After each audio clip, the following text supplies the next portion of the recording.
Buddy, I hope you're ready to be quiet.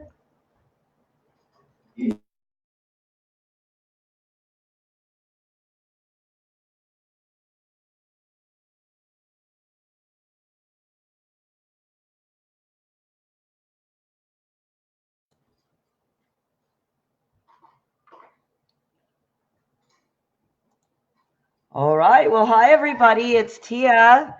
And in case you didn't know already from the map on the screen, we're going to be talking about Samoa tonight. I don't know how many of you already know about what's going on in Samoa, but sadly, right now they have a really bad measles outbreak. And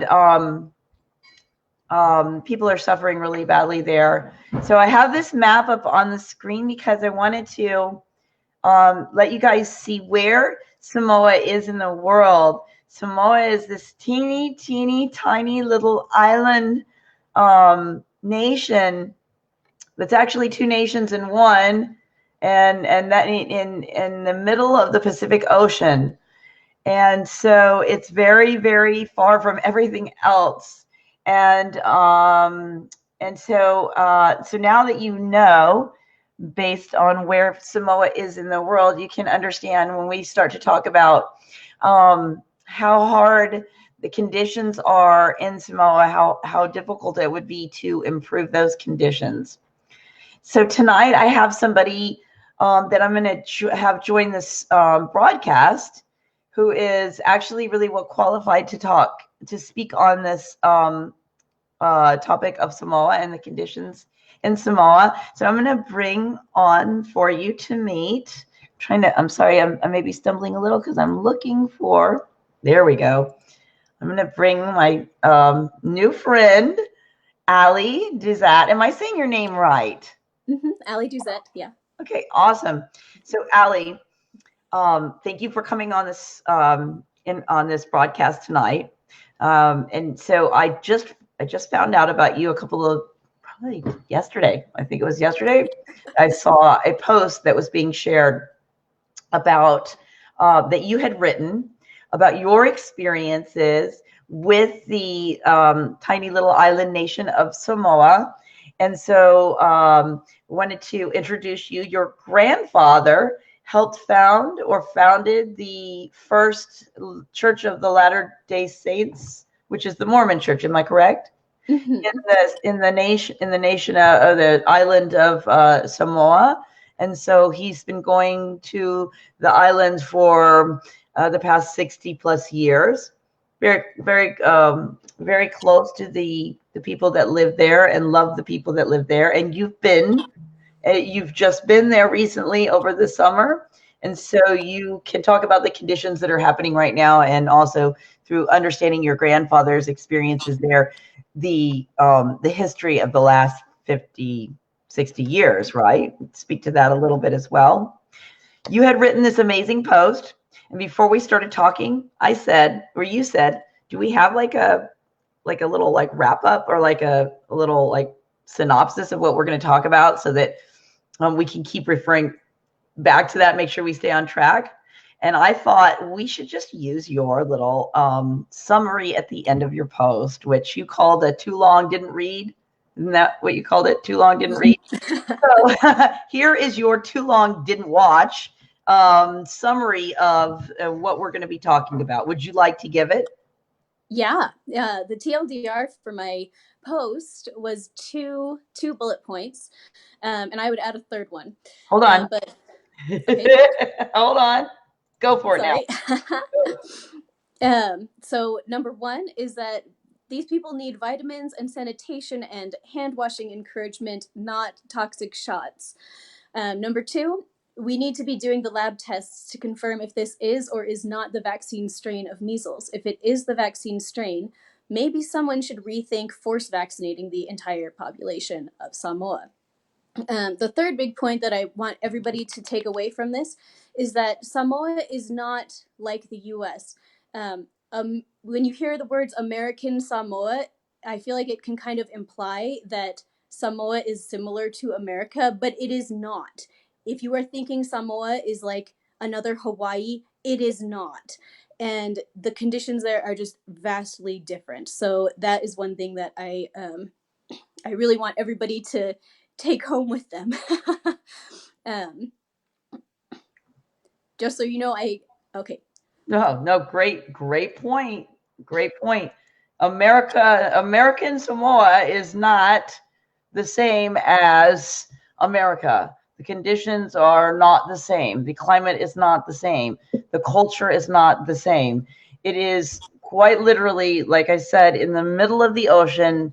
It is a desirable location because it is literally like the way stop in the Pacific if you're going to cross the Pacific. So I've put the map back up on the screen because again we want to drive home to people that this is a very tiny, very remote island in the middle of the ocean. So when we start talking about supply issues and climate and storage and temperature and nutrition and all of that stuff, just get this image 100% in your brain, you guys.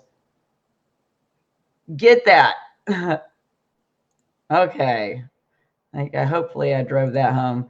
Okay. So now I'm going to shut up for a few minutes, and I want to give you an opportunity to introduce yourself properly to the peeps, explain a little bit about your grandfather and his history of starting the church in Samoa, and then talk a little bit about, and I'm going to go away, but you're going to have the screen, and if you get really, really nervous and you need me to come back, then just pause and smile really pretty and I'll come back, but I'm not gone. But I want you to be able to share with folks in a really, tell your story, explain a little bit of the background of why you're qualified to speak about the conditions in Samoa. Okay? Yeah. Here we go. Thanks. Yeah, so my name is Allie, and I'm obviously not Samoan, but like Tia said, my grandfather has been going to Samoa very regularly since the 1950s. He was one of the, he was one of the missionaries that founded the English-speaking branch of the LDS Church in Apia, Samoa, Western Samoa, back in 1956. And so he speaks the language. He's been there for years. He actually lives here in Utah, but he travels out there very regularly. He works now for a nonprofit out there, and so he's always out there doing stuff for the nonprofit that he runs. And so I've grown up hearing about Samoa and seeing beautiful tapa prints and hearing the stories of what it's like in Samoa, but I'd never been. And so this past summer, he mentioned that he was going, and I said, Grandpa, I'm coming too. You can't stop me. I have to go to Samoa. And so we went, and it was really just fascinating timing because right when I showed up, the front page of all of the newspapers was about vaccination, and that is my passion, and I've spent just so many hundreds of hours researching vaccines.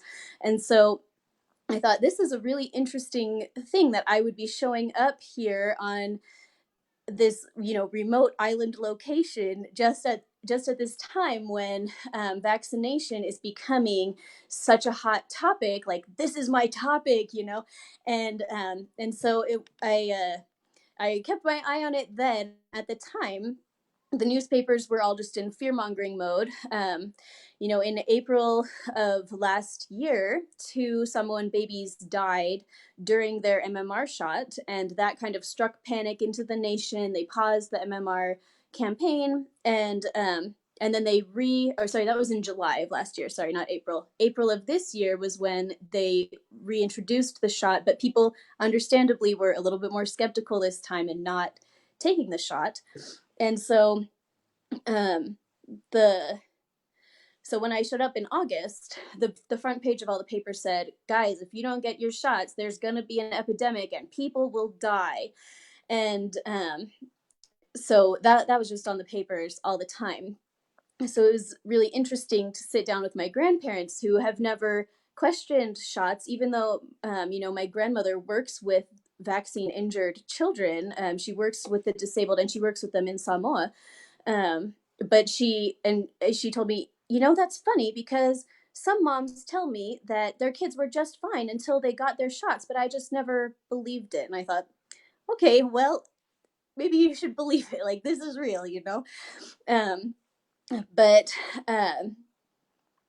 that's kind of the background. So am I Samoan? No. Am I, a PhD in Samoa studies? No. But I have been there, and I have been there recently, and and I documented my trip pretty thoroughly. If you go to my Facebook page and check out my posts from August and September, you'll find a whole bunch of stuff about Samoa, pictures and stories of what life is actually like there, and a lot of stories from my grandfather about Samoa over time, because it has had kind of a roller coaster history. It was, undiscovered, kind of untouched for thousands of years, and then the British and the Americans and the Germans all showed up in the late 1800s to fight over it because it is a very strategic location. Samoa does not have a whole lot of resources going for it. It's kind of just a giant lava rock. It grows bananas and coconuts really well, but they tried to plant trees on it so that they could harvest the wood for shipbuilding. Like if a ship got damaged, then maybe they could stop in Samoa on the way across the Pacific Ocean and repair it. But trees like that don't really grow well there. And so trees, they can't really grow a lot of trees. There's like nothing to mine there. Really what Samoa has going for it is its strategic location. So right now, one interesting thing that's happening in Samoa is what my grandfather calls the Chinafication of Samoa. And basically China is just pouring money into Samoa, donating the airport, upgrades or renovations. They just paid for and designed the whole government building. So as you go around, you can kind of see this Chinese influence happening. And the trade is that China is going to sink all this money into Samoa in return for all the Samoan children are now going to be learning Chinese instead of English. So there's a lot of really interesting international things going on right there right now. And it all has to do with Samoa's very strategic location. So Samoa, I lost my train of thought, but when it comes to Samoa's location, one thing that is really important for Americans to understand is that there are two separate countries, both named Samoa, and they are different countries, and you cannot go from one Samoa to the other Samoa without like a passport. American Samoa is a completely separate nation from the independent state of Samoa, even though they're right next to each other. Midway Island, which I think there's a movie that just came out called Midway, and Midway Island is in Samoa. That is where the international date line is. And so, you cross the date line. All the Samoans were telling me, like, in the olden days, they would cross the date line and go to the other Samoa on New Year's Eve, so they could have 2 New Year's Eve parties instead of one. But when we're talking about Samoa, this situation gets even more complicated than it already is to follow, because we have American Samoa on the one side, and on the other side we have the independent state of Samoa, and they're both Samoa, and many journalists, I don't think they understand the difference. When I was preparing to go on my trip, I called my bank and told them I needed to like let them know that I was traveling to Samoa, and so to please make a note so I could use my card there. And they said, "Oh, it's okay. We said, like, you told us you were traveling to Hawaii. That'll be fine." And I thought, what are you talking about? Samoa's not in Hawaii. And they were like, "Oh, really? What is Samoa?" Many people don't even know that Samoa is a country, let alone know that it's two countries. And so you really see that reflected in the journalistic coverage. A lot of times they won't mention which Samoa they're talking about, and the differences are very large. The independent state of Samoa was previously a part of the British Commonwealth, and so it has had a much easier time developing than American Samoa, because it is much closer to New Zealand and Australia, I mean, they're about the same as far as distance, but legally, it was actually kind of part of the same structure as New Zealand and Australia. So trade was much easier. And so um, the independent state of Samoa, formerly known as Western Samoa, is actually much more well developed than American Samoa, even though you would think that American Samoa would be more developed just based on its name, I guess. But the Samoans that I actually talked to said that that American Samoa is actually much less developed than the independent state because it's just so far away. To get to Samoa from, where I live in Utah, I went from, Utah down to Hawaii, and that is a 6-hour flight. And then from Hawaii to Samoa is another 9 to 12-hour flight. And so I give that window because I can't remember. Our flight home was a mess, but it's very far. It's a 17-hour time difference across the date line from the mainland US. And so getting supplies from here to Samoa is extremely difficult and very expensive. My grandfather had to mail out some tablecloths to Samoa just recently, and he said the shipping on it was $600 for one box of tablecloths. So getting supplies to Samoa, like they just don't have a lot of supplies there. The lifestyle in Samoa is really informed by their climate and by how difficult it is for the Western world to really access and ship items like physical stuff to this area. It's very, very difficult to get stuff to Samoa, and the land reflects that. The dwellings are usually open air. They're like huts with floors on sticks. And just now, there's more houses that have walls and are cinder block built, and many have like a cinder block back, and then the front is kind of that, floor and roof on stilts with no walls. But when people think of Samoa, I just hope that they understand that we're not talking about a developed nation. Maybe developing. There are places in Samoa where they have cars, and most places in Samoa do have electricity and even Wi-Fi, because it's easy to put in a Wi-Fi tower. But the but the reality of the Samoan situation is not anything similar to an American lifestyle. Many people live in open air fales and have no outhouse, and like that's the reality for a large swath of Samoa. And there's parts of Samoa that are very developed. Upolu, in Apia, they just got a McDonald's. Okay, so you have like places where there is a McDonald's and there is a grocery store with vegetables in it, and these different things. But then there's wide swaths of the population that they've never seen a stoplight in their whole life. They've never seen a paved road in their whole life, and so it's hard to make big conclusions about what Samoa is really like. When I was leaving Samoa, my grandpa pulled me aside and he said, "Allie, I feel so sorry for you." And I said, "Why? Why do you feel sorry? I just had the time of my life." And he said, "I'm sorry for you because now for the rest of your life, you will bear the responsibility of sharing with people what Samoa is really like. And no one can ever understand what Samoa is really like until they have been there." And as I say that, it like almost moves me to tears because at the time it almost felt like a joke, but now it feels very real. People are not understanding the reality of what's happening in Samoa, and I don't know that you can unless you have been there. And so I feel very honored to have been asked to speak about this today because this is a very important conversation to have. When people are using the situation in Samoa to justify mass vaccination mandates worldwide, or even vaccination mandates in Samoa, these things are not based in an accurate understanding of what Samoa is really like, and without that grounding in reality, we can't make accurate conclusions about what is happening. And so, in my post, I wrote about 5 major points that I wanted everybody to know about what's happening in Samoa, or just Samoa in general.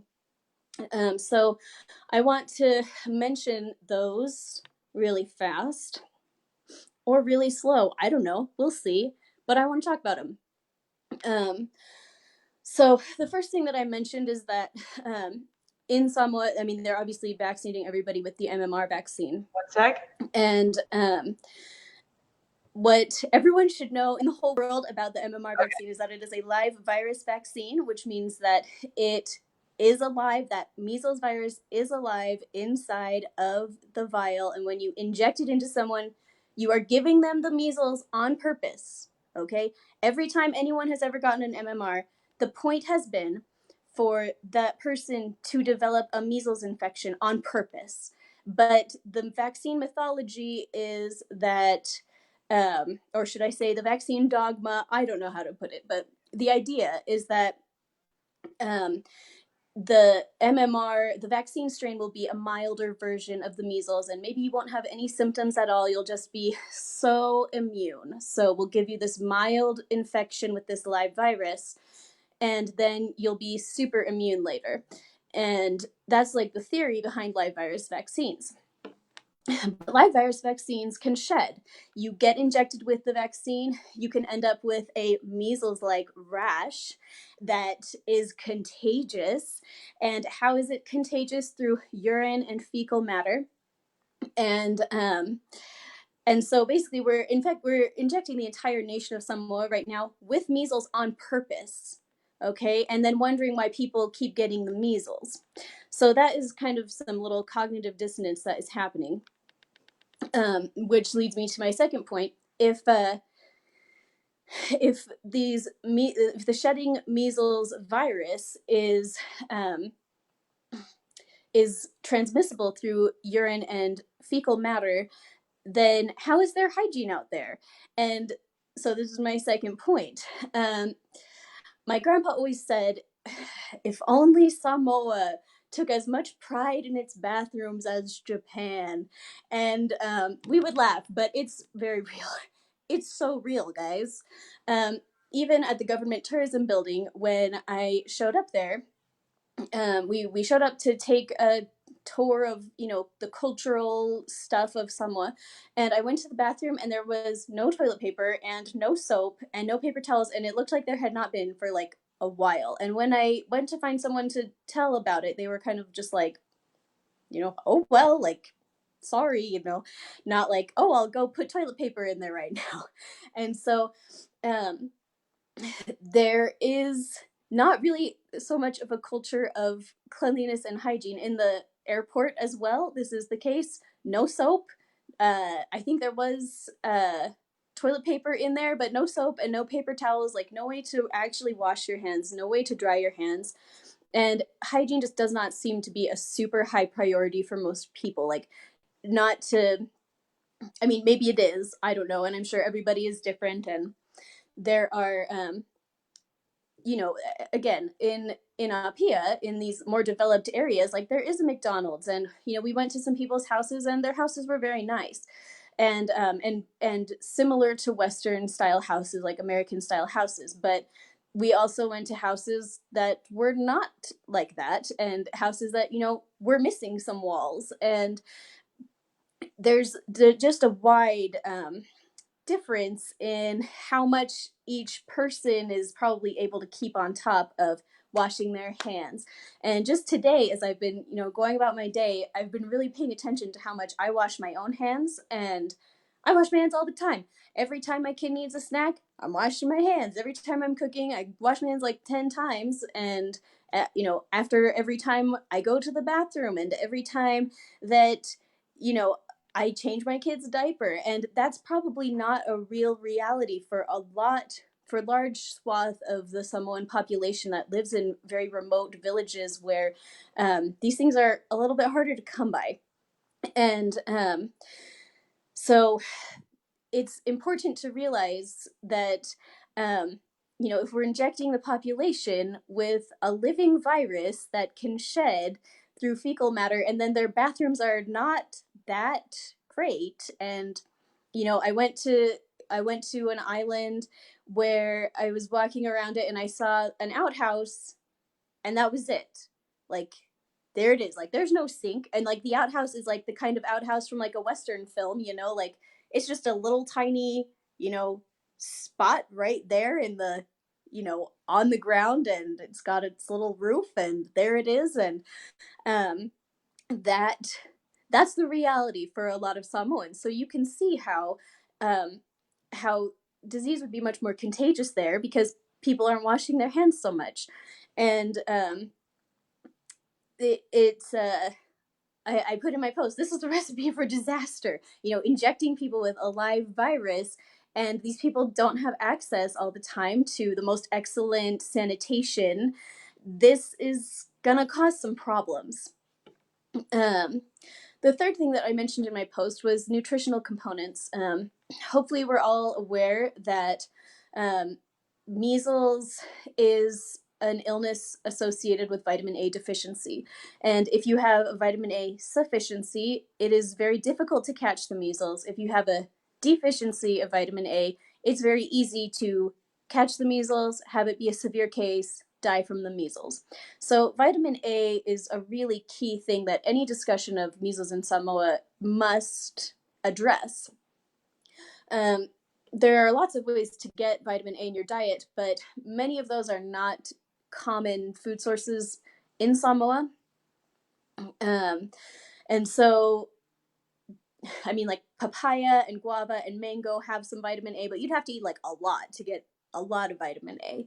In Samoa, diabetes is the second leading cause of death. Children still die of malnutrition out there.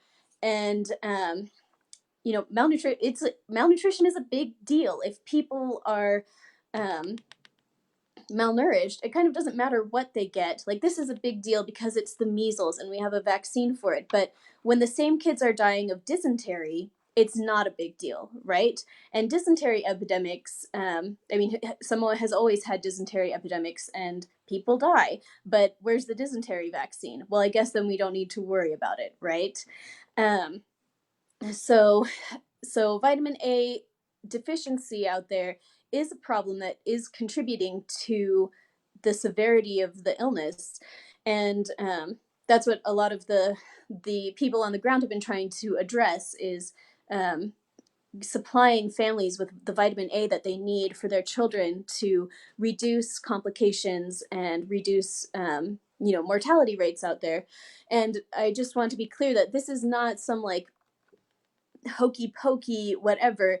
The vitamin A treatment is from the World Health Organization. Like, you can read about it on PubMed, and this is legitimate. But many doctors are apparently not aware of that. The Prime Minister in Samoa has stated that the vaccine is the only cure for the for measles. And when I read that, I just thought, oh my gosh, I can't believe he said that, because obviously measles are not a cure for anything. Or sorry, not measles, but vaccines are not a cure for anything. Vaccines are preventative, or they allege to be preventative. They are not medicine. They are preventative.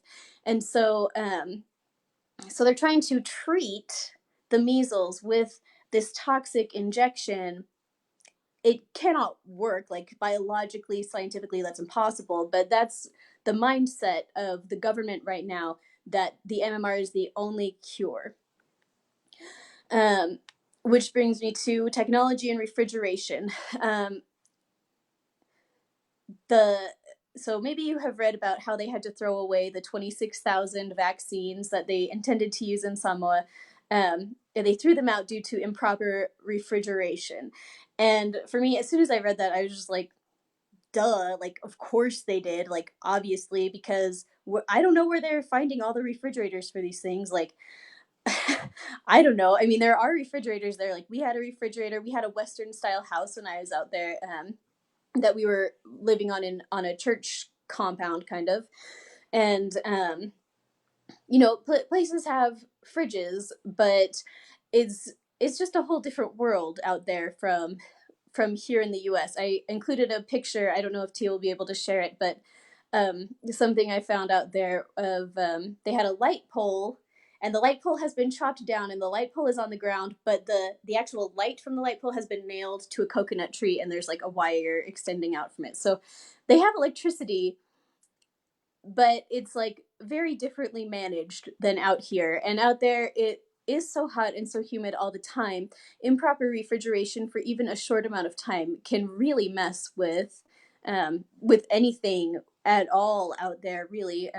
When we went out there, I went with my parents, and my dad left his laptop in the car for 2 hours. And when we came back, the battery had exploded. The whole computer was warped. It is hot and it is wet out there. And we went during the dry season. So, so this improper refrigeration thing is very real. And it kind of makes you wonder. Somebody else on Facebook had made a point that how do we think they discovered that all of these things had been improperly refrigerated? And he posited that perhaps this was discovered because people were having reactions to these toxic shots that were decomposing improperly in the hot and humid temperatures. And so basically his thought was, it's probable that they didn't realize how improperly these things had been stored until they started seeing massive vaccine reactions in vaccine recipients. So I don't know if that is true, but when I read that, I thought that makes a lot of sense in a whole lot of ways. But I have wondered how many of the deaths out there have been in children who were vaccinated with an improperly stored shot. And that's not something that I think they're going to ever let us know. I mean, I will be very, very interested to see if they ever release that information, but I'm not convinced they ever will. The final thing that I talked about in my post was the need for serotyping and lab testing. They, laboratories are capable of, testing what strain of measles people come down with, and apparently some labs in Samoa have done that, but they are not releasing the information on what strain of the measles it is, which is very suspicious to me and to many others. If it was that horrible wild strain of measles, you'd think they'd be trumpeting it everywhere. But the fact that they're not, and the fact that they stopped lab testing after only 122 cases, when there have been, over 1,700 cases reported, they stopped lab testing. They're not telling us what the test results were. This is a little bit weird. And RFK Jr. was, he posted that he wondered if this was either vaccine strain measles or possibly a strain of the measles that is not, how would I put it? I guess like vaccine resistant measles or something like that, but like a kind of strain of the measles that the vaccine cannot even affect anyway. So there are a lot of questions that I think the Samoan government needs to answer about this. What strain of the measles are we dealing with? Because if this is vaccine strain measles, then maybe we need to have more talks about the efficacy of injecting everybody with vaccine strain measles, and maybe we need to revise some policies on that.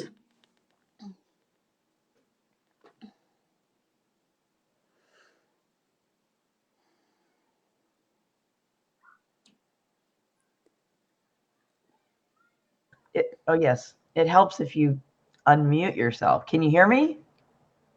Can you hear me? I don't think she can hear me. Uh-oh. Uh-oh. Hold on a second. I wonder why she can't hear me.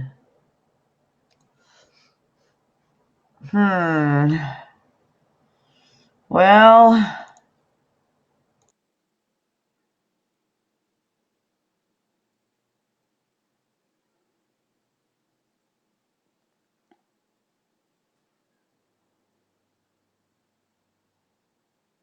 can you hear me now? I can, yes. Yay!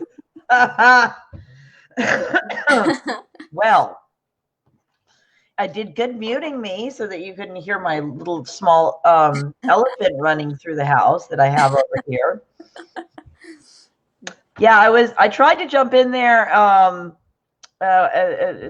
somewhere when you were like asking about something, and I was gonna say, yeah, I'll throw that up there, but you just kept talking, so I said, well, I'm gonna just let her keep talking.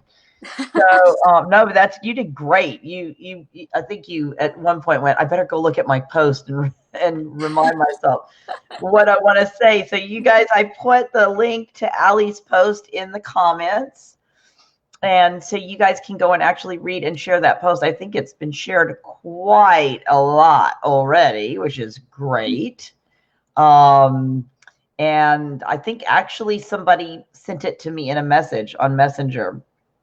So thank you to the person who did that. And I reached out to you and we connected up. And now I want to put this up on the screen. Yeah. Problem with this system here is I haven't figured out how to make this guy big. We'll make it you big. How about that? You're the big one. All right. So I have your pictures here. They are probably not going to be able to see them very well, but if they go to your Facebook page, these pictures are in a post that you recently just reshared.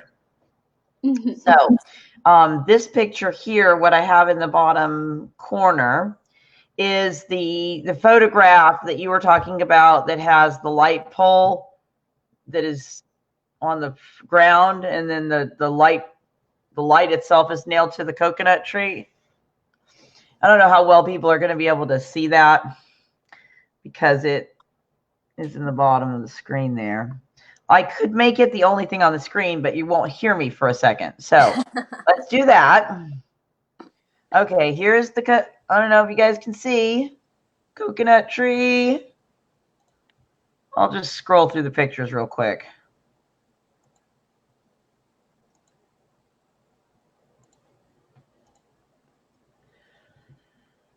So now, when I did that, you couldn't hear me anymore, right? Correct. Correct. We haven't figured out how to make it where I can talk and you can hear me when I have the solo on the screen. But I have the pictures here in the bottom of the corner. So I don't know. Can you see those pictures, Allie?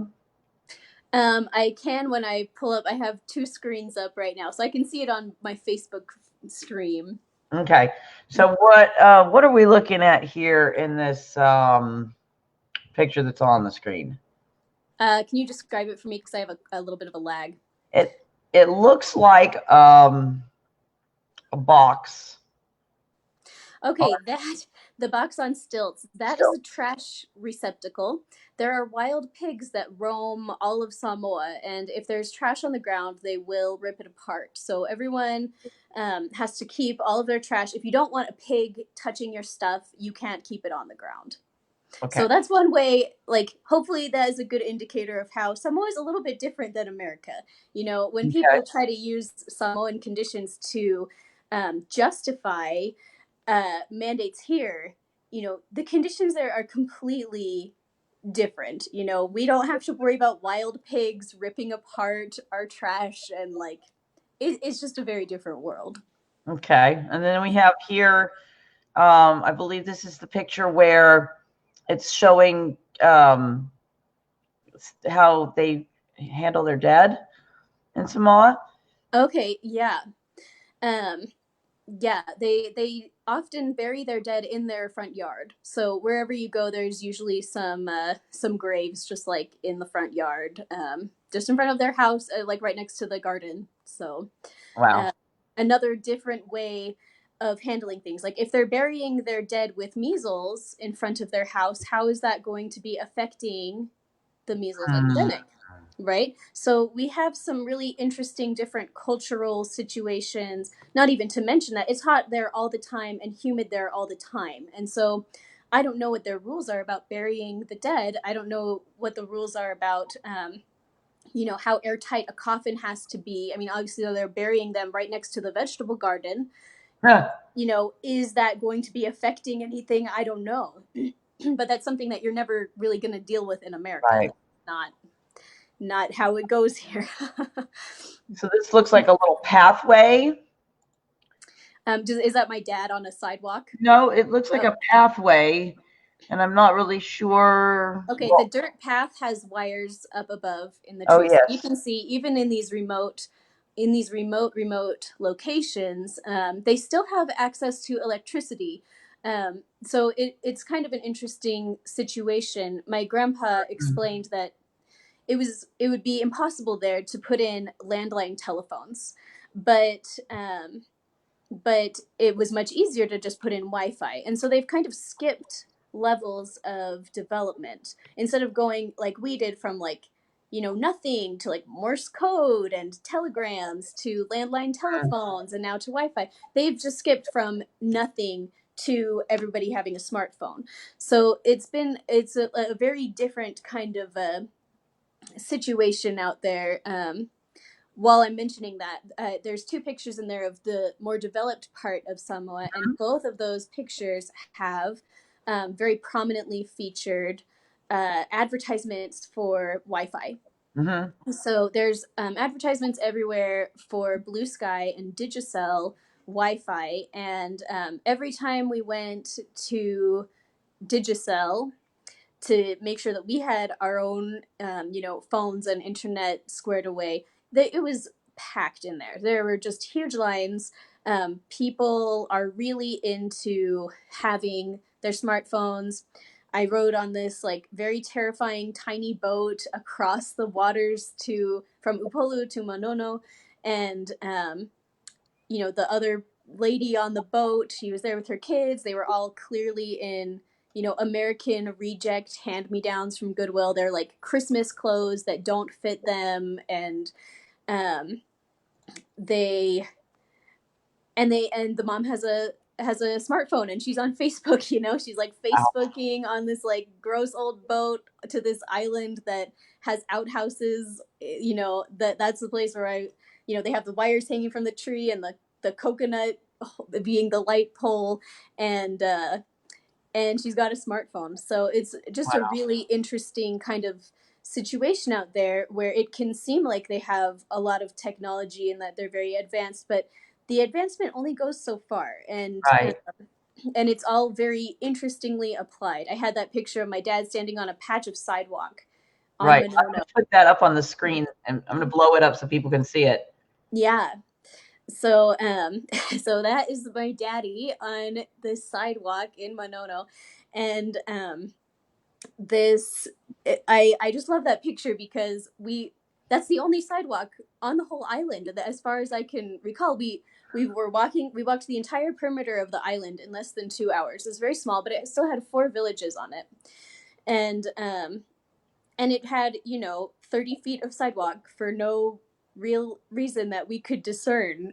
But that's kind of how it feels there sometimes. It's like somebody thought that we should put in a sidewalk for 30 feet right here on this remote island. Okay, and so I don't know. Now that I'm talking about it, I wonder if they installed it for the Pacific Games, because I think that island was used for a race during the Or Pacific Games earlier this or year. maybe it was like what you were talking about earlier about how the culture is there, about how people would go to work and they would try to get people to work, and they don't really have a Um, future of work. And before I want to get this off the screen so that we can focus more on what you're saying. So there's just one more picture I want to show on here so that people understand like what kind of homes the people who are in Samoa. And I'm going to blow it up for 1 second. So here, this is the kind of home that they're living in, and you call this a falais. I don't know what it's called. I'm not sure how you describe this type of home, the name that you called this is yeah, these are called fales. It's spelled Fale and pronounced fale. And fales are they're like open air, like you saw in that picture how it had like mats kind of rolled up. And so when they want walls, then they will release the mats, and the mats will kind of create this very thin wall. You don't want a super thick wall out there really because it's just hot.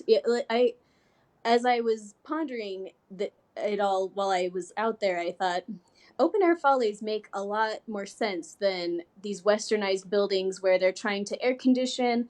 Like we had this beautiful house made of cinder blocks and tile, and it had all the western stuff, and it was full of mold because it's just wet out there. And I thought, oh, I if I had to choose between a western style house that is moldy or a folly that has no walls but is not moldy, I think I would pick a folly. Like I personally, I think the Samoan way makes so much sense. I think their culture is fabulous, and I've talked to my husband about moving there, but I will not move there until this whole situation is resolved.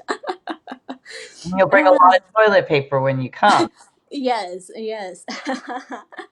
You can buy Right? toilet paper there, but they have toilet paper for sale. They have stuff for sale, and on my Facebook page, I have maybe I'll go and share them after this post or after this Facebook event. But I took tours of several grocery stores, so you can see what's there.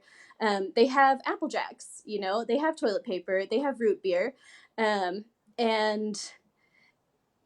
so they do have these accoutrements of Western culture, but the applications of them are not always how you would expect or at the level that you would expect. Mm-hmm. Mm-hmm. So let's move along to another segment on this for those who are sticking around, and let's talk about what does this mean? What are they trying to accomplish? What are they trying to accomplish with this? What is the long-term implications that can come out of this? What are they actually trying to do here? And what are they going to use this for? Okay. So I had pulled up some articles. When we were talking earlier, you were like, I haven't seen anything that seems to blame it on anti-vaxxers in America or somewhere else. Well, I have. So let me grab that and we'll put this up on the screen. First of all, maybe I should go to this one. If you just search, no, not that one. Hold on a second. Give me a break. Here we go. That's the one I want. If you go on DuckDuckGo, because I don't talk about going on Google. If you go on DuckDuckGo and you search, you will find if you search anti-vax Samoa measles, you're gonna find quite a few results.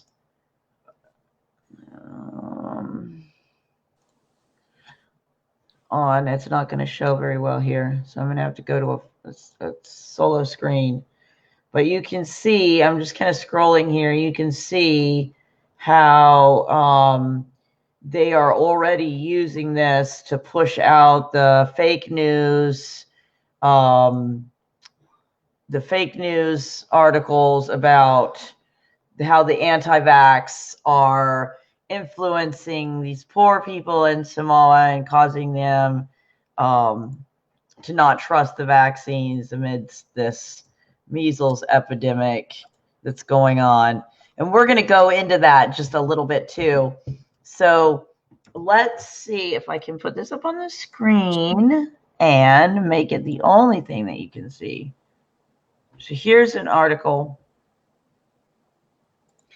And actually, here's the thing. When I go to place this on the screen by itself, Allie cannot hear me, but I don't know if the guests that are watching can hear. So what I need to do is, hey, peeps, I'm going to put this up on the screen and I'm going to read just a little bit. And if you cannot hear me, I need you to tell me that you cannot hear me, okay? All right, so this is the UN calls for a crackdown on anti-vax posts amid Samoan measles outbreak. And So I don't know if they could hear me or not. We'll see if we get some comments to see. You can hear me. Hey, can you hear me? Hold on a second. Yes, they can hear me. But Allie can't hear me. But Allie, if you can't hear me, I'm so sorry. But the guests can hear, so that's what matters. So I'm going to go back to putting this on the screen. And I just want to read a couple of things out of here, you guys. This is really important. You have to look at how this is going to affect us. So they are saying here, the UN calls for crackdown on anti-vax posts. Social media giants must crack down on anti-vaccination posts that are fueling Samoa's deadly measles epidemic from afar, UNICEF's Pacific Islands chief has said. Sheldon Yett, the regional representative for the UN Children's Agency, said incredibly irresponsible and online material on platforms such as Twitter, Facebook, and Instagram had exasperated the Samoa measles outbreak, which has claimed 62 lives since mid-October, by discouraging immunization. It's quite clear that they have a corporate responsibility to step up to the plate and make sure that I cannot hear you. Particularly vulnerable populations get accurate information that's going to keep children alive. So this is just one of the articles that is going around. And Allie, yes, I know you can't hear me, but the peeps could hear me. So they could hear me. And I don't know, can they still hear me? I think they can still hear me. Yes, can hear me. They can hear. All right, we're good. You can't hear me. They can hear me when we do that. So that is one article. And if we go back to that article momentarily, this is the part that's really scary. So don't worry if you can't hear me, Allie. I'm not going to be gone for too long. All right, so down here, it says, there's just some really ridiculous things that are being said in this, okay? They're blaming the outbreak on a drop in immunization rates. And this guy, Sheldon Yett, the regional representative for the UN Children's Agency, okay, has said that it is activists posting anti-vaccine material from wealthy developed countries such as the United States and Australia, okay, are posting things that they basically want to blame what's going on here on anti-vax people, which I'm sorry, but misinformation doesn't harm people. And we're going to go into a little bit about the timeline on this, right? About when they started pushing these vaccines, and then shortly afterwards they were having outbreaks, right? Do you have that timeline?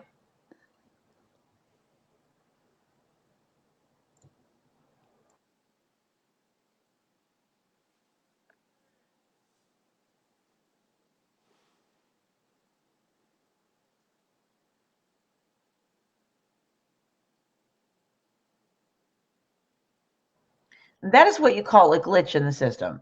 Okay. I can hear you now. The glitch in the system is that when I if I push anything to the forefront as the solo source on the stream, my guest loses audio on me. Now, guests watching, viewers are able to hear me and see me, but my guest loses. So I have to disconnect my camera and reconnect. That's really unfortunate, because I really have some great other articles that I wanted to pull up, but maybe that's not what we're supposed to focus on. But no, there's one other thing that I do want to share though. So hold on and just hang tight. If I have to just redo my camera again, we'll do that. This is the thing that's really scary for me. And I think that we need to talk about it too. And I don't think you touched on it when you went over your monologue here. So let me get this up. So one of the things that was happening as the two babies died, after receiving their MMR vaccine. And so that naturally caused the Samoan people to become, that was my elephant returning from the paddock, my small elephant. Yeah.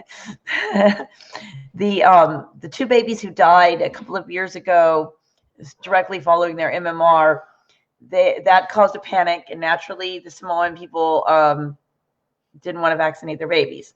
So for the last couple of years, the immunization rates have dropped. Now they've begun this immunization campaign where they're, I think it was in the beginning of October, where they began this immunization campaign. And about 6 weeks later, we have a measles epidemic. Okay.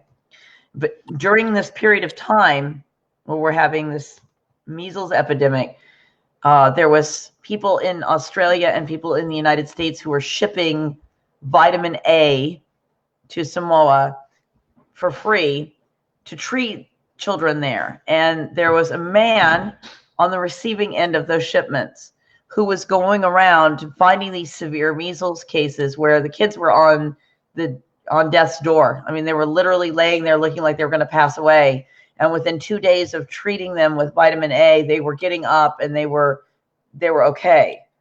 And so this man was telling the Samoan people, that he would help them. And from what I understand, he was helping them for free. But he was also telling them to stay away from the vaccine. So the Samoan government passed its state of emergency and made it illegal to refuse the vaccine. And then they took this poor man who was just trying to do what he could to help and put him in jail. So I don't know if you guys can see this on my screen. I'm afraid when I go to share it solo that my guest is going to lose sound, but we're going to do it anyway. So stick with me. All right. So here's the article: anti-vaxxer charged as Samoan government battles deadly measles outbreak. And it says an alleged anti-vaxxer has been charged with incitement against the government vaccination order. The Samoan government said Thursday. So this was just yesterday. Government of the Pacific Island nation has shut down in a desperate attempt to fight a deadly measles outbreak that has already claimed 62 lives. Amid the outbreak, the government is also fighting the spread of anti-vaccination conspiracy theories on social media, which the authorities say is another major reason for the increasing number of deaths. Okay. And then if you go down here, it says, and the alleged anti-vaxxer was arrested and charged after the authorities were tipped off by a member of the public had previously been warned by the police. The allegation is that the individual publicly stated with reference to the current vaccination drive, "I'll be here to mop up your mess. Enjoy your killing spree." The government statement says the man's bail has been opposed because of concerns that he will reoffend. He remains in custody until the first available court date, the statement adds. Okay. So, so let's see. I guess I got to do this thing again here. Hold on. I got to refresh my camera.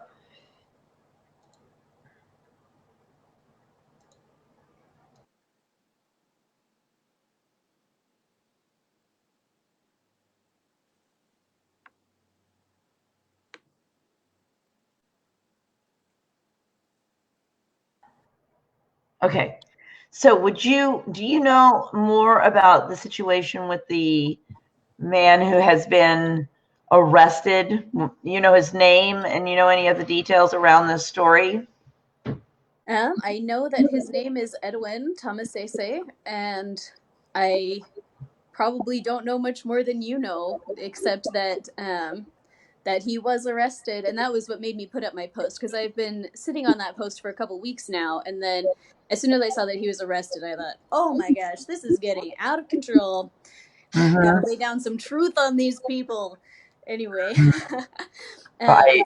Yeah, I don't know all the details. I actually saw a report that I just saw it one time, and it was just in a Facebook like, I didn't see it in an official source, so I don't know if it's true, but I read someone saying that perhaps he had attempted to obtain a vial of the vaccine to send to the US for independent testing. So you can see why the government would freak out about that, right? Like, nobody wants vaccines to be independently tested. So I don't know. I don't know really much more about it, although I know he has a GoFundMe. I did donate to it anonymously. But but everybody, you're not going to find my name on it, but you should go donate. I donated. Um, we're donating for his, legal fund, get him out of there. He's been a hero, and now we have a chance to be heroes for him and for the people of Samoa, be champions for them to have access to the life-saving vitamins that they need, and to the expertise of this phenomenal man who has really put his life on the line to make this knowledge and these vitamins available to people. The one thing that I thought, I saw that he was arrested, had my little heart attack, sent up my prayers, and I thought, oh my gosh, I bet the first thing they did when they took him into custody was force vaccinate him. And that just broke my heart. I have no idea if that's true. It's probably just my mind making it up, but maybe not. I don't know. But I just think whatever he's going through right now, my heart is broken for him. My heart is broken for the people of Samoa. And I don't know what's going to happen next. But there is a GoFundMe for him. I have it linked on my main post. If you just go into the comments, it's one of the bottom comments, or it was last time that I checked my post. So it's on there. Go donate. We got to do what we can. Yep. Absolutely. No.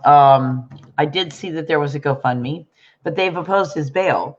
So it's not like we can raise money to get him out, because they're saying they're not going to let him out. But we certainly need to raise money for his legal defense. I don't know if he can even be provided sound legal defense, considering it seems really like they have, it just seems like everything is so backwards right now.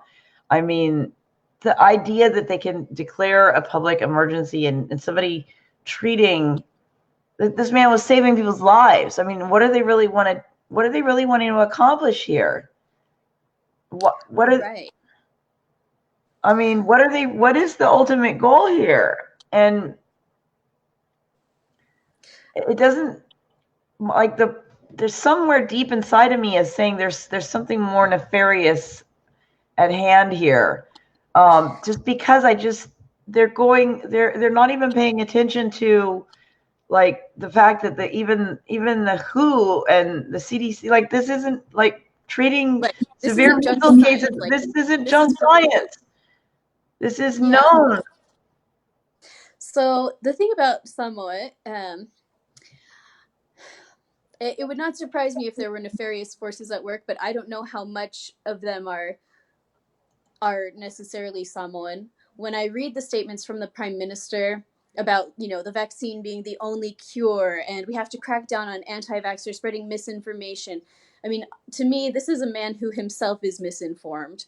And, I'm not sure how much the Samoan government is actually aware of the science. I feel like for the Samoan government, what is probably happening is there's probably a lot of money changing hands, right? Samoa does not really have any natural resources to sell. If it wants to develop more, it has to come up with the money somehow. And there's not really a lot of ways to make money on the island. It is a lava rock. It doesn't grow much stuff, and there's nothing to mine. And its big, its big claim to fame is its location.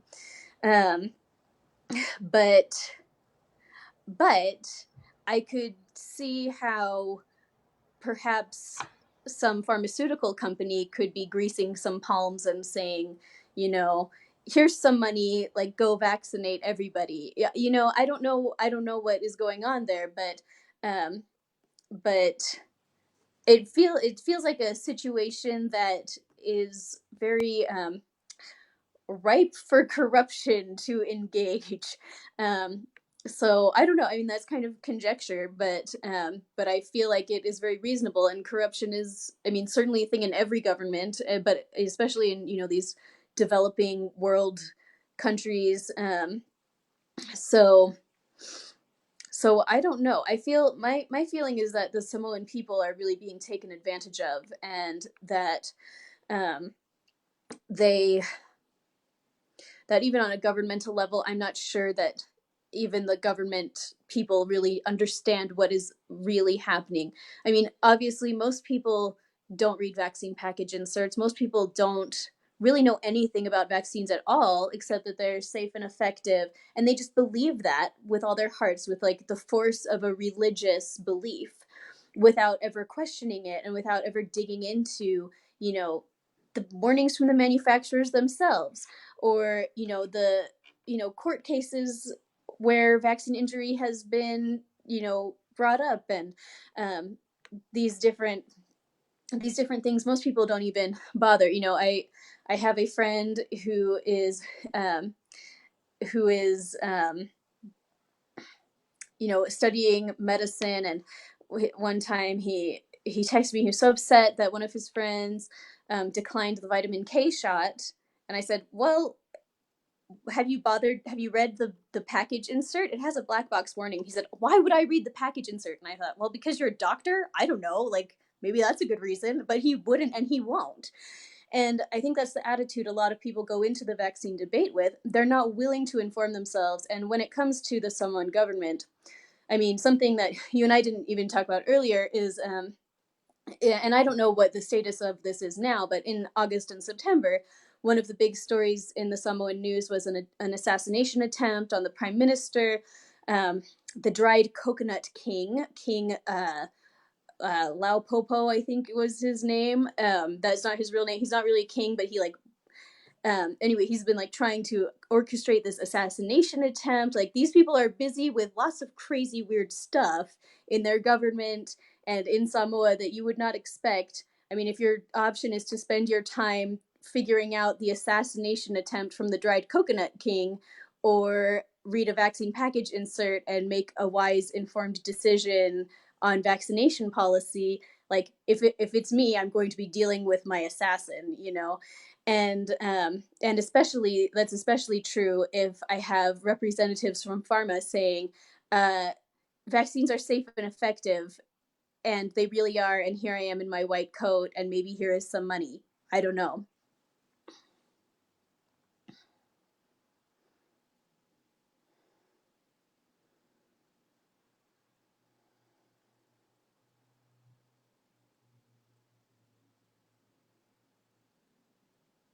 I can't hear you.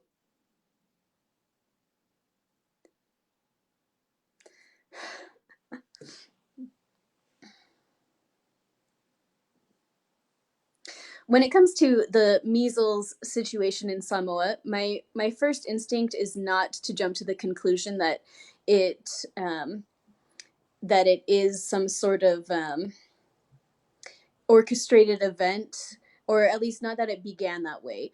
Um, my sense is that this is kind of more of the perfect storm kind of a situation, where they did have those two babies die on the table last year, and then it did cause a widespread fear of the MMR, and then there was that big push for the vaccination campaign. And of course, it's a live virus vaccine. Like, they did bring in this infection, in my opinion.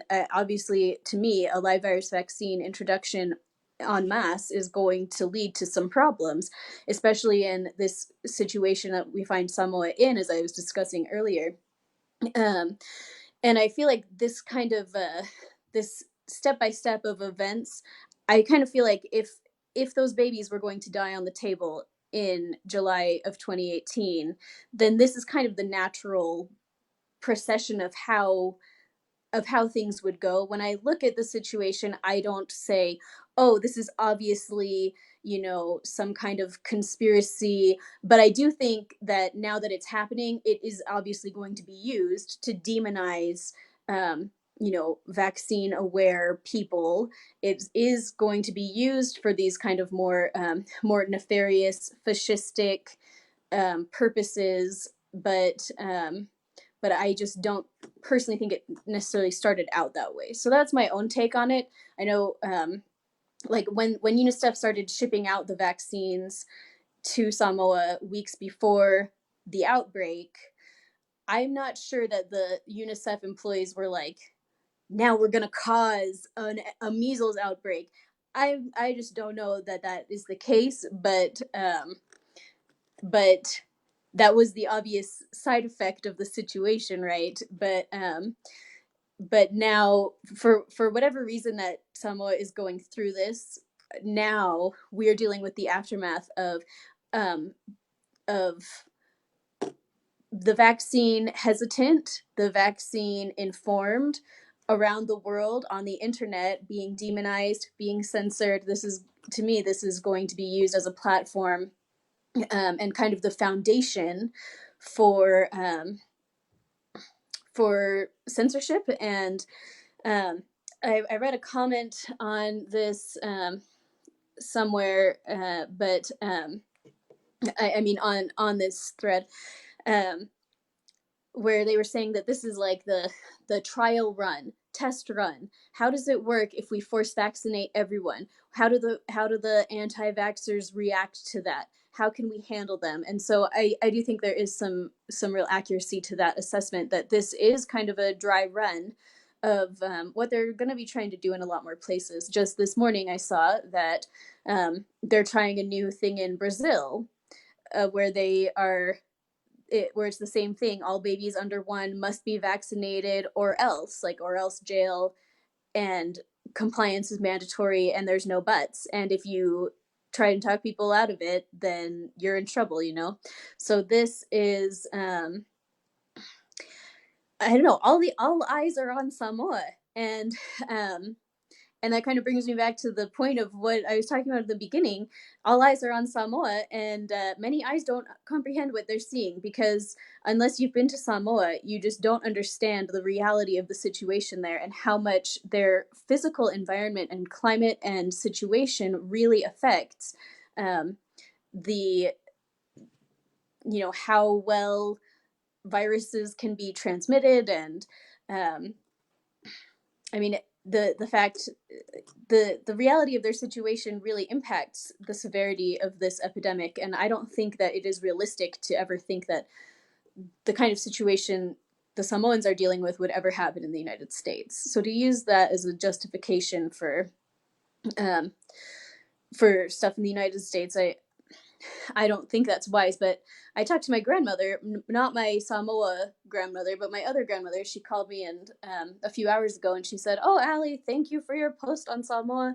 She said, "I actually thought that American Samoa was just like Hawaii." And I thought, oh, wow, if this can happen in Hawaii, it could happen anywhere. And I thought, this is what we have to combat. Samoa is not Hawaii, and like Samoa, it is just a whole different world. And but I do think that this is, I mean, this is obviously a major thing, that they're doing a test run, and they're going to see how we all react to the Samoa situation. So it will be very interesting to see what unfolds in the coming days, weeks, months. The time is now to be taking action.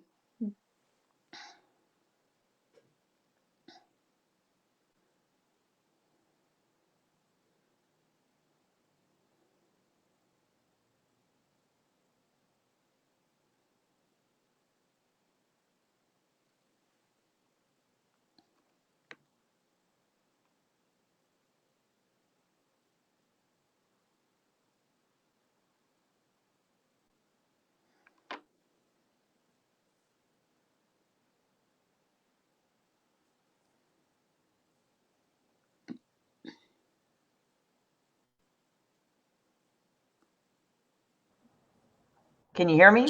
I can hear you. Oh, my camera was not connecting. Oh, no.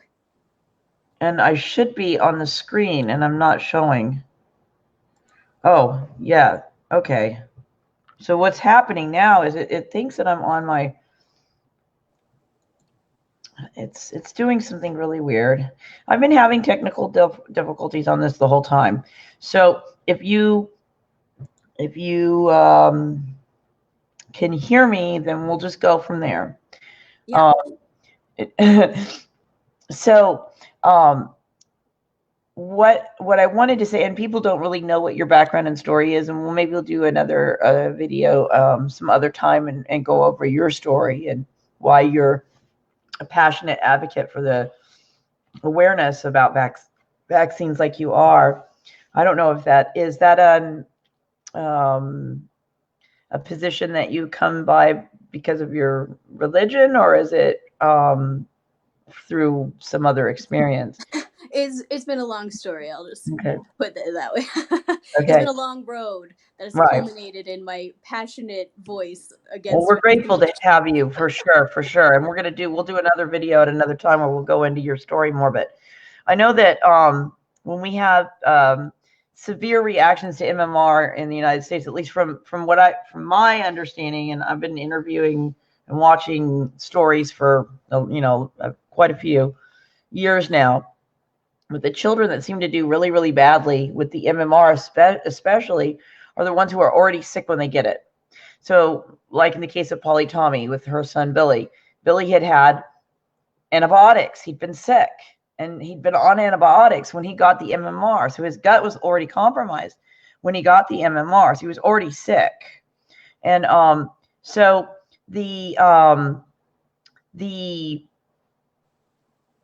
children in Samoa are already not as healthy as American kids' baseline is. They're not as healthy. They don't have the same nutritional status. They may, in some cases, already have, be compromised. Their gut may be already compromised because it's not necessarily even the standard Samoan diet of starchy fruits and stuff, but it's also the imported grains, ramens, breads, and crap that they're coming in with. So these kids may already have a baseline of not being as healthy. And then we're going in there and we're giving them MMR, and then we're following it up with Tylenol and antibiotics. So do you want to speak about that a little bit? Sure. One thing that comes to my mind is that while we were out there, my dad came down with a cough, and he said, this is a productive cough. I need an antibiotic. And so he went to the local like church medic and said, I'm sick, I need an antibiotic. And she said, okay. And she just gave him one. Like, she just gave him one, just like that. And I thought, she what? And he said, yeah, she didn't even look at me. And I was like, what? Like, what? So I don't know. I don't know if that's normal. I don't know if that's normal. But for me, I thought, if that's how easy it is to get an antibiotic, I don't know. Like, I don't know. But the diet in Samoa has been changing. And again, I have, posts where I go through some grocery stores, and I like took videos of the grocery stores out there back in August. And so I mentioned earlier, like, they have Apple Jacks, they have, bunches of rice and bread and pastries, and they have cocoa palangi, which is white man chocolate, which is Nesquik powder, which they have personally poured out of the Nesquik thing into Ziploc bags themselves, which, it is what it is, but like, you can buy all that stuff there, and people do, and it's cheap. The Chinese made like ramen noodles and stuff like that are like, you can find them at grocery stores. And so if a town has a grocery store, then you can probably find a cup of noodles there. Even on one island that we went to, there was one tiny store on it. There was not, that was the island with the the light nailed to the coconut tree. It did have a tiny store, and I could see a cup of noodles in the window, like Cup of Noodles brand. um so that definitely impacts things. That their diets are changing, and I don't know, that your diet is going to make a big difference to your ability to fight off infection. Malnutrition is still a big thing there. If you're malnourished, you're going to have a hard time fighting off infection. I read a study earlier that I don't have pulled up, but it talked about the role of weight, body weight, and measles infection. And it said that, if you're over 55, if you're over the 55th percentile or something like that, then then you're probably going to be just fine with measles. And if you are or if you have a low weight for your for your age or your height or whatever, then you're likely to have a lot of problems with the measles. And so when you look at the pictures that they show of people really suffering from the measles, these people, they're children, and they tend to be looking like pretty skinny to me. To me, they look skinny. And so I think that probably does have something to do with it. Somebody asked, what is the history of measles in Samoa for the last 60 years? And I actually have spent a lot of time looking for that information. But I haven't found it because right now I need to try DuckDuckGo, but I've been on Google, and right now, anytime you look up Samoa and measles, what comes up? 5 bazillion articles about what's going on now. I want to know what happened with measles in 2012. Like, I want to know what the measles situation was in 2005. I want to know what it was in 1985. Like, but that's kind of hard information to find. I did find the first measles outbreak ever in Samoa, and I think I clicked out of that tab, but it was in the late 1800s, and that measles was introduced, and it actually did significantly affect the population. Many people died, and that I think has been kind of a cultural memory, and I want to talk about cultural memory with that in a minute, but when it comes to measles, I mean, if you survive the measles, then you have immunity for life. And then you can pass that immunity on to your children through breastfeeding. And then future measles epidemics. So what I found, it really looked like the first measles epidemic was absolutely devastating. And then subsequent epidemics were like not a big deal, which makes a lot of sense from what we know about infectious disease and about the nature of measles itself. Once you get it and survive, you're immune for life. You can pass your immunity onto your children through breast milk, and then when they're exposed to the measles, then they won't get it as bad as infants that are breastfeeding. They won't get it. They're not susceptible. But now we know that, I mean, now we've introduced the vaccine into this community. We've disrupted the natural immune system cycle of the measles cycle. The moms are not immune. They're breastfeeding their babies, and their babies are not getting the antibodies or the immunities because the moms don't really have any real immunity. They have vaccine-induced immunity. And so, as far as I can see, this problem has really been precipitated by natural herd immunity disruption due to the vaccine. And so that to me, that's like really the history of measles with Samoa. First outbreak in, I think it was 1893, killed thousands of people. And at the time, there were maybe 50,000 people on the island. I think that's what I remember. And I think there were 3,000 people dead. So that's a pretty sizable amount of people. But then subsequent epidemics were not so bad. That is my understanding. And now we get another bad one because we're back to ground zero. We're back to where we were in 1893 with an entire population that has no immunity at all. So if we had not introduced the vaccine, I believe that people would have been much more protected because natural immunity always trumps false vaccine-induced temporary immunity that wanes over time and cannot be passed to our children. So, okay, that's what I wanted to say about that. Oh, cultural memory, though. I did want to mention that. While I was there, my grandfather took me to a town called Sauniatu. And one of Sauniatu's big claims to fame was that during the Spanish flu of 1918, the entire village got the Spanish flu, and many people died. And now the village has like this enormous graveyard. They just had a mass grave, and they just piled everybody in there that died. But every single person got the plague, the Spanish flu, except for one child who was immune, and he was 12 years old, and he single-handedly took care of every single person in the village while they were all sick, and buried the dead, and killed all the chickens, and climbed all the coconut trees. And he said he just didn't sleep, and he just, as this 12-year-old kid, took care of an entire village of people with Spanish flu. So this is 1918 to 1920 that two people came to the Samoan harbor with the Spanish flu, and they let them off the boat. And they got onto the island, and the Spanish flu spread everywhere. And a quarter of the Samoan population did die from that event. And so that was 1918.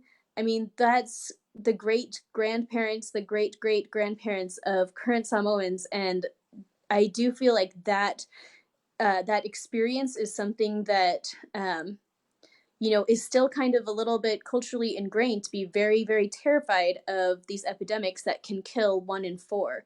I mean, that's horrifying. I mean, was the answer the flu shot? I mean, hopefully the answer is obviously no. The answer was quarantine, and those people should not have been allowed off the boat. But when there is this belief system that vaccines can save us, I think and when we have these this outbreak of an infectious illness, it can be very easy for a population that has already seen mass death and destruction from an infectious disease. They can say, oh, well, a vaccine sounds really nice. If it could save our lives, then obviously we have to do it. We can't risk it like we experienced in 1918.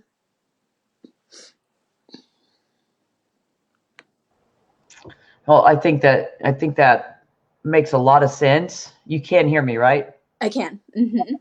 Okay. So for those that have been patiently staying with us this whole time, there seems to be a glitch with with the Be Live platform right now, to where when I put my guest up as the solo on the screen, it knocks me out of her sound. She can't hear me when I come back. So that's why it takes a moment for me to refresh and come back on the screen so that she can hear me. But I think this has been really amazingly eye-opening. I think that you're right, that there's a cultural memory of this event that's happened before. They have a memory of people coming with some kind of a illness that can then impact the entire island nation in such a traumatic way that they're going to naturally be afraid of that. And so just before we go, I just want to say, when we were talking earlier, I was like, I don't get how people in America sharing information about vaccines, or people in Australia sharing information about vaccines, could really be affecting people in Samoa on the ground. Because in my mind, if they're having problems with refrigeration, then they don't, food is access to food and refrigeration are such an issue. I couldn't see how the average Samoan would be walking around with a cell phone on the internet, paying attention to what we're sharing in America. But you explained to me how the lifestyle is that they don't really have to work for food, because their food, the diet that they have there, the fruits and vegetables, or not fruits, but not vegetables, but fruits that they have is just readily available.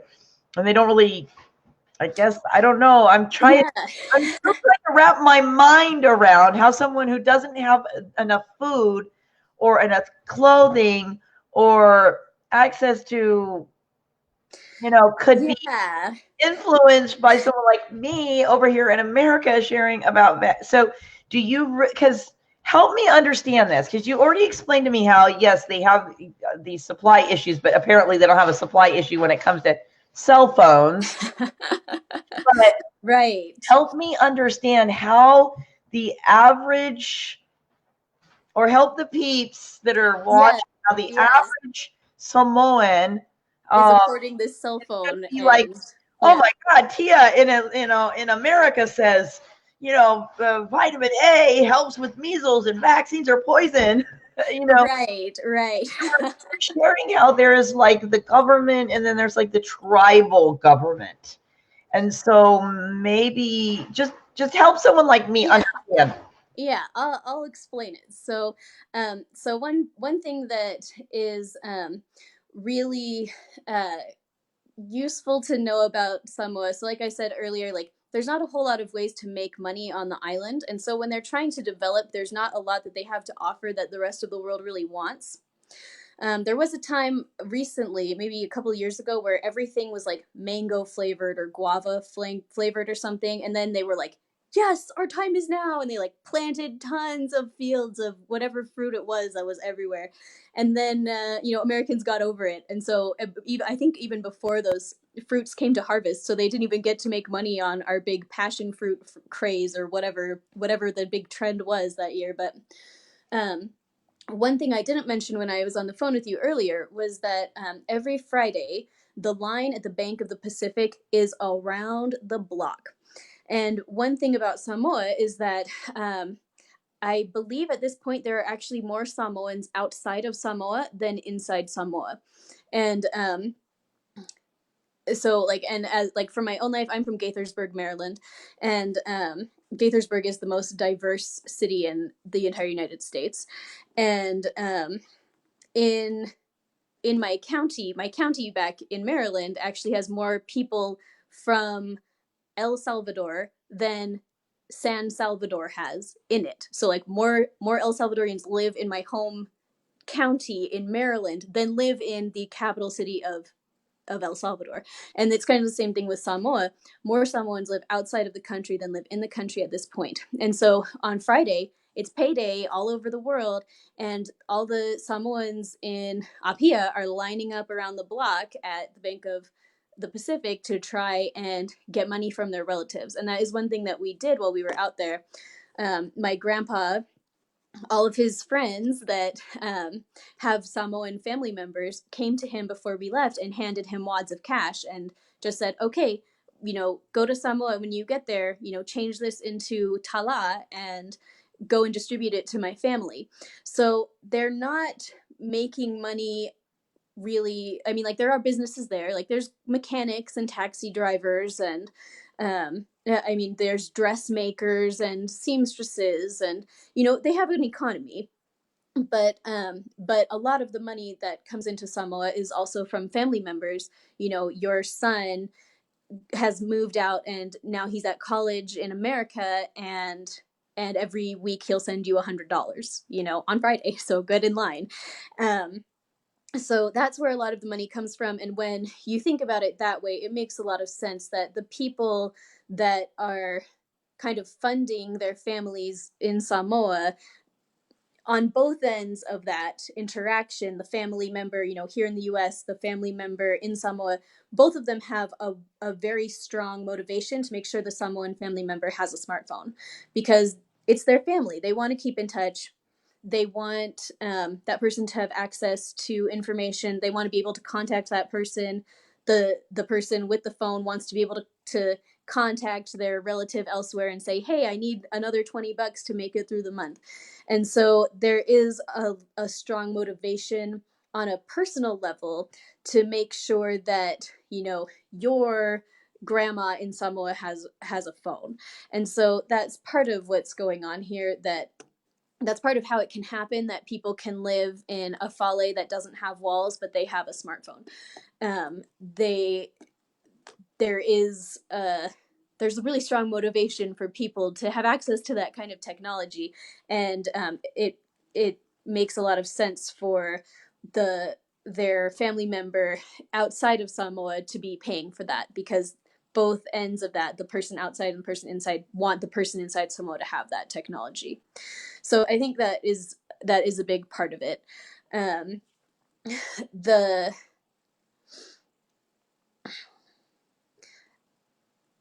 I lost my train of thought, but Well, that is a big part of it. no, I think that makes a lot of sense. So people in Samoa have contact with the outside world. And I would imagine that if you're from Samoa and you go outside of Samoa and you get an education, more Western education, then you're going to be sharing that information back home. So, I mean, if I were from Samoa and I've come to America and I'm learning about, I get educated and I learn about the truth about the measles and what I'm going to know then that what my family member at home needs to be protected is vitamin A. Right. Right? I'm going to know that because I'm going to have that education. And then I'm going to reach out to my family member at home and say, hey, listen, don't get the MMR. Instead, you need vitamin A. Right? Right. It's just really crazy to me how this has gotten twisted. And do you think that it's a matter of that they don't want to admit? Are they people of Samoa? Are they prideful people? Do they not like to want to admit that they're wrong? Is it possible that the government is just completely not understanding what's going on here? I mean, if we know that vitamin A can save these children, and they've just arrested the man who is giving it, what can we do to help? Like, is there anything we can do right as they're about to try and shut down all communication between us and the people in Samoa? What can we do to help educate the government there so that they will stop this? This is really, really frightening Right. to me. I don't know. I don't know what we can do for Samoa that except to do what we can where we are, because you know one random girl from Utah, one random girl from Georgia, sending Facebook messages to Samoa, like, okay, I don't know how effective that's really going to be, but if we did have, a lot of people waking up on this issue and taking action and meeting with their local legislators, and um, I mean, what we really have to do is lift where we stand. If you try and um, if everybody's fighting over how to lift up a piano, it's not gonna work. You have to have everybody grab one piece of the piano where they are, and everybody lifts at the same time. And when we all lift where we stand, that is when we start to make a difference, and that's when we start to have some leverage. And so I know what I'm doing to help Samoa. I mean, I wrote my post, but the next step for me is just getting to know my local state representative, and trying to meet with my neighbors and take this information to real life, because my my feeling with how things are going with the internet is that censorship is increasing, but um, the real power really comes from face-to-face conversations anyway. And as we do our best to wake up the people that are next to us and we all lift where we stand, that's where the power will come. So uh, I'm in Utah County, and um, I was talking to somebody that runs the Utah Health Freedom Coalition, and I feel like I'm fairly well connected here. Like, I have my group of people that lives around, and when I say, guys, we all have to call our representative, and I like put it on Facebook, and they all like call their representative, and they like tell their friends, and I guess Mitt Romney came to the lady that runs it, and he said, "What is up with Utah County? Like, what is up with Utah County?" And they're all like so vaccine oriented, and they're also like, "Whoa, why is that?" And I think there's a lot that goes into it for my particular county, but part of it is that people like me are reaching out to other people that we know, and we're getting to know them face to face. And when we discover something like this that's happening, we're saying, "Hey, make a phone call." And I think that the most important thing that we can do on an individual level right now is meet people face to face and make real life friends and have these conversations in real life. I read a study just yesterday. I've been digging through, the tipping point and influencer and all these social psychology books about this. They're not about vaccines, but they're about how to make a change. And one of them quoted a study where it said that people that read stuff on the internet, they like people will be meaner on the internet, and they will take dissenting opinions much less seriously. But when you have the same exact conversation face to face, people find it much more persuasive. The voices of the minority are much more persuasive when it's face to face, and they can see you and hear you. That is where our power will come, when we when we have these face-to-face conversations and we can convey the information and the emotion in a way that is personal and tailored to that individual. And that is how information has been transmitted since, the beginning of time. Paul Revere didn't text everybody to wake up. He rode around on a horse and knocked on their doors. And for me, I'm feeling like that's very possibly the next step. And my concern is that it will be the only option soon enough. And I hope that is not true, but I wonder if that will be true.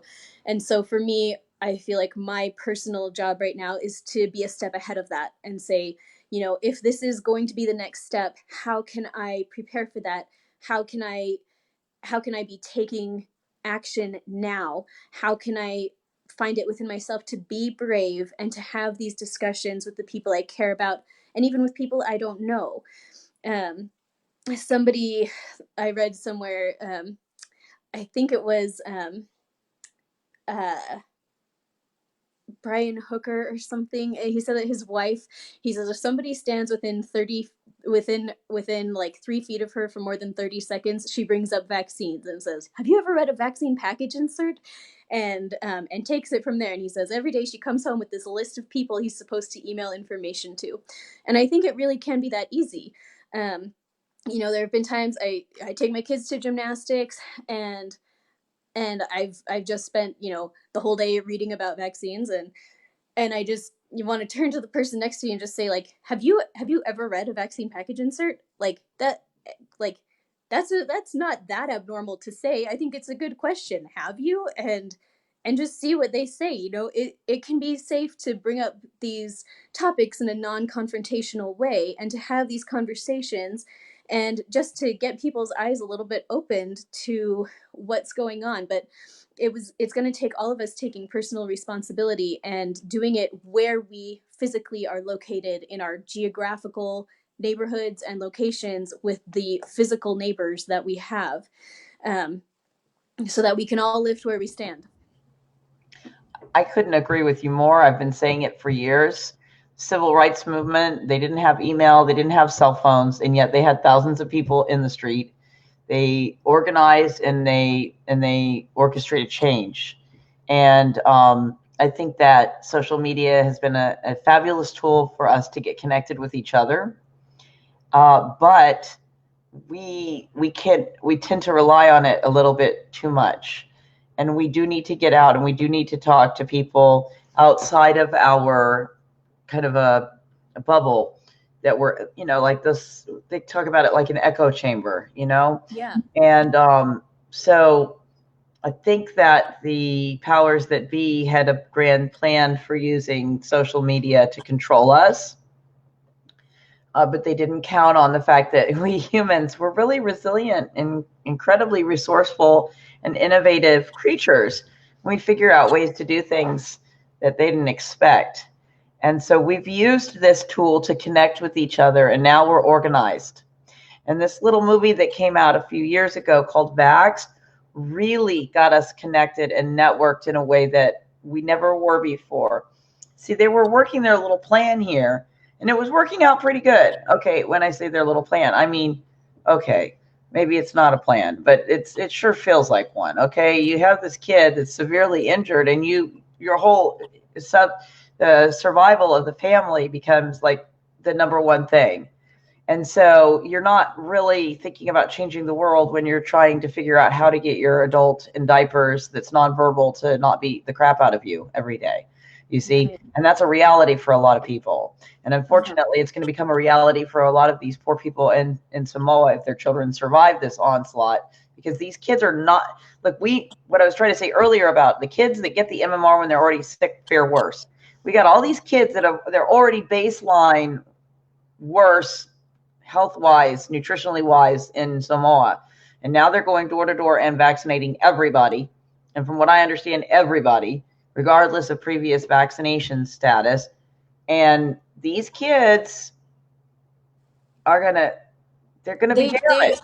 They've like destroyed the entire genetic heritage of Samoa, which is crazy. When you get off the airport, when you get out of the international airport there and you go outside, there's an enormous billboard that I took a picture of it. I don't know if I ever posted it, but it said something like, if you're here to do research on the genetic heritage of Samoa, you have to get permission. And Wow. I thought, man, did all those vaccinators get some permission to like tamper and destroy the entire genetic heritage of Samoa? Because that's what happened, and that is tragedy. Like I'm like smiling, but I cry about it, and it deeply upsets me because that is an entire culture and an entire group of people that they have just seriously damaged their bodies, and they're even on a DNA level, like they have done something very terrible. And weren't we talking earlier about the fact that they've come out now and they're saying to people, don't have sex because Yeah, now they're saying, oh, by the way, if you have sex in the next 4 weeks, your baby will probably be deformed. Like, gee, maybe you should have mentioned that beforehand, like that's on the vaccine package insert. You're not supposed to get the vaccine, get pregnant or be pregnant. Right. I mean, And what right. about the And so, women that are right now don't know they're pregnant and they're I being know. Yeah. What forced about the lady vaccinated? that's 4 weeks pregnant and she just got the shot and they're in for a tidal wave of the same kind of chronic illness and, crazy issues that we're dealing with in America, and now Mhm. they'll get to deal with it too. But it's probably a lot harder to get an adult diaper in Samoa. Oh man. I know it's going to be a tragedy, and the thing that I think the one, if any good can come from this, like please let the world learn their lesson from this experience. Because here's the thing: in the future, like now we have a day, like we have a date. We can say, look at the autism rate in Samoa on November 1st, 2019. Look at the autism rate in December. Like look at the autism rate the next year. Let's look, now we can say, Right. this is the day that everything changed and look what happened. Look at the health outcomes. And that in its own way is kind of a gift. It's a horrible gift, and it has come at a price that I would not wish on anybody. But I just pray that in this horrible situation, that the things that the world could learn from this experience, I hope that we do. Well, let's hope that the world will actually get to know what happens. Yes, also true. Let's I, let us pray I for the really truth. worry. I worry that there's going to be a blackout on information coming out of Samoa, and I don't know how can we ensure that we're going to, because it looks like we had one individual there who, and I think the man's name was Edwin. Correct, Edwin. Yeah. We had one person there who was getting truthful, factual information out. We know because he was getting shipments of vitamin A in. And we were hearing from him. And I think one of the reasons that they arrested him is because he was posting and saying, I have kids that are like literally laying here, like looking like they're going to pass away. And within 24, 36 hours or 8 hours or however many hours of getting the vitamin A into their system, they're starting to eat and drink again, and they're getting up and they're okay and they're recovering. So it's almost like they had to stop that information from getting out there of, hey, we're treating these kids that are dying with vitamin A and they're surviving, and Yeah. is this a situation where the government knows that it's going to fall on them, the responsibility for what's going on here is going to fall on them, and they're going to be blamed for it, and so they're covering their butts by trying to remove anyone that could tell the truth about what's happening there from the picture, scaring anybody else, because they put this man in jail. And from what I understand, because I know somebody was asking, from what I understand, they're holding him without bail until a court date, which of course this court date is going to be sometime in the future after everyone's already been forced vaccinated. Right. And they're not going to be rushing to get to his trial. And I don't think he Yeah. has maybe the same rights to a speedy trial that we have here in the United States. I don't know what their legal protections are there. And I don't know how he's going to be able to get, protection. Like, do they have to provide him with an attorney, or is he going to be able to get a good attorney there? Or do they do that? Do they have attorney harassment and bullying in Samoa like they do here? You know, I mean, because in the United States, we've heard stories of of people not being able to get an attorney because all of the attorneys have been intimidated not to take the case. So, you know, is what they're doing with him, are they making an example out of him so that anybody else that would share truthful, factual information about what's going on in Samoa will not speak out? You know, I mean, these are things that are going through my mind, and I don't have the answers. You probably don't have the answers, but they're just things to think about. Yeah. For sure. And so, but we have run quite a long time on this video. I want to say thank you to everybody that has stuck around this long. It's been, I thought it was a really important topic. It's a really hot subject right now. We need to be talking about this. We all need to be talking about this because they are positioning this in such a way that it looks like they want to use this to shut down discourse in America. UN is calling for greater. It's not like we've already had our own government. We've had Adam Schiff reach out to Google and Facebook, and to try and shut us down. And now it looks like they want to use this as another form of another way to censor us. And is that going to be used to shut down any information coming out of America or Australia or any other location that could educate people in Samoa as to what's really going on? You know, a lot of question marks around this. So you guys, please share this video. I fear that it is going to get suppressed because of the content and the subject matter. So please share this video on as many platforms and as many ways as you can. I'm going to try and download it and upload it onto YouTube, and so that we can share it from there. But we have to get the truth out about what's really going on in Samoa. Thank you so much, Allie, for coming on and staying with me for over an hour and a half. Oh, thank you. This is such an important topic, and I feel Absolutely. so grateful for the chance to talk about it. I just am so grateful that God orchestrated it so that I could be at Samoa at this crucial point just weeks before this whole drama began. So it was meant to be. Thank you so much. Absolutely. And on that, and also, just as a side note, you guys, everyone out there should be stocking up on vitamin A, vitamin C, and vitamin D, and all this other good stuff, because they want to take this stuff away from us too. Unfortunately, anything that can be used to maintain natural health. So start stocking up and and have yourself a merry little Prepmas.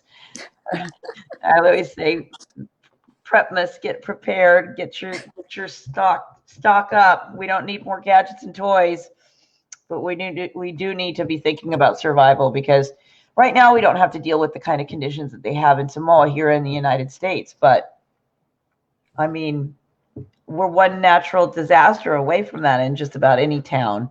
And if the hurricanes and the fires and the earthquakes and the tornadoes haven't taught you that, then just wake up, you guys. We got to be prepared and say your blessings and say your prayers and say thank you that you have 4 walls and a roof over your head, and you don't have to worry about whether or not your food is going to go bad before the morning, and that you have food. Thank you, and God bless you, Allie. Say goodbye to the peeps. Bye, guys. Bye, peeps.